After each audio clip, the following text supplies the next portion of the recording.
Hey y'all, it's Dave Peretz, the Fund CXO and founder of Signal Fund Services. Today, we're going to continue our series on the minimum viable venture fund operations with our episode on venture operations first principles. We're going to be explaining the how and the why of what your back office does day to day.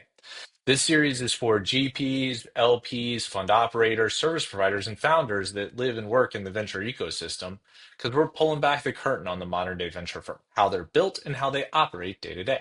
All right, so let's dive in to venture operations first principles. So in the back office, we kind of take from the beginning our initiative and our inspiration to work from three areas. One is the opportunities. It's the reason why we're coming together. We're putting the fund together in the first place. We're getting these assets. We're getting the partners and the network together because we believe there's an opportunity here.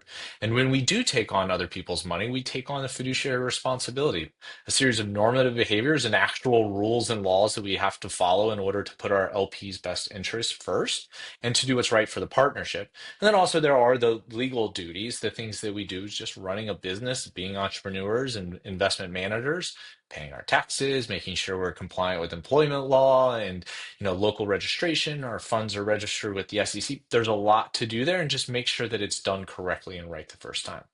And the back office is with you through all parts of the venture fund lifecycle, from launching that fund first to building that portfolio, sourcing, selecting, and diligencing the investments, monitoring and managing that portfolio when you're making a lot of decisions about partial sales and full sales and follow-ons as these investments grow and mature. You've got the fund operations just to keep the MPs informed, to make sure we're staying compliant, to make sure that our service providers can do the work they need to do on our behalf. And then you've got your management company, which is the heart, where you hire your employees, you know, build your equipment base, get your tech stack, and make a lot of your systems grow. All right, so let's go a little bit deeper. We've talked about that initial first principles block, opportunities, fiduciary duties, and legal duties. We've talked about the life cycle of the fund from launch the fund all the way to kind of monitor and manage, and then what we have to do to keep it running. And then we can kind of group out some of the individual tasks and outcomes into kind of families of things, right? And this helps us kind of put a systems approach to running a back office. Helps us design for the needs that our GPs have and make sure we don't have extra tools or things we're not using, meetings that are superfluous. We can kind of get it scaled correctly. So all of this comes together. You're going to need some databases to keep key portfolio information, key LP information, key information that you'll use for decision making. You're going to want some checklists to make sure that all of this is running on time and that we're doing it to standard and the quality is being maintained. And then we're going to also have some reports and analysis to help decision makers and those that need to know understand the activities of the back office and then ultimately to make decisions. Because your back office is designed to take in information, refine it in this systems approach, present it up to decision makers so that they can make those kind of critical decisions, right? In the Army, we used to say it's getting the right info to the right person at the right time to make the right decision.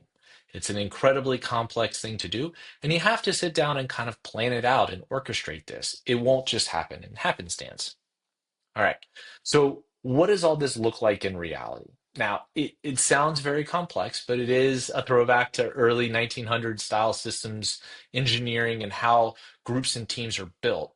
But in reality, what we see is software enables a lot of this. So we have off the shelf tools like Airtable and Dropbox and Google Suite and Microsoft. You have some venture specific tools like Omni and Tactic that give you leverage and allow you to use your data much more effectively. You have your CRM, which is a huge part of this data collection, decision making engine that we're building. And so all of this is about using the tools that best capture the inputs, how we receive the information in. It gives us some control over it, how we can make sure that it's being refined and used correctly, and then how it pushes forward decisions, how it moves us on in our life cycle of our fund. So this sounds complex, right? It is. The unfortunate thing for emerging managers is while you're doing the very difficult job of sourcing and selecting amazing companies and fundraising for your fund, you do have to build a company as well, right? You will be expected to cover many of these these activities that you see on the kind of org chart of back office operations, you will have to do most of this stuff. It is getting your K-1s delivered on time, filing your taxes, it's doing bank compliance information as required, it's collecting information to make decisions, to value your investments, to support audit workflows. And then ultimately, it's about collecting information to report out to LPs, to activate your network, to get them to support. So all of this stuff has to be done. And as you're maturing, going from fund zero, ultimately to fund four, five, and beyond, you are just adding levels of richness and detail to each one of these tasks. So to start out, you got to do table stakes and cover most of this. And as you grow, you start to allocate your scarce resources to the areas of your back office that give you better leverage, that make your LPs and your founders happy, and help you as a GP make the best decisions for your portfolio. And we just add in more and more detail, more and more capability as we go. If you'd like to talk about any of this, I'd be happy to chat. Reach out, Dave at Signal Fund Services. Please connect on LinkedIn. Love to share what we're seeing and learning and doing with our emerging venture fund clients, and happy to help you as you are on this journey. See you out there.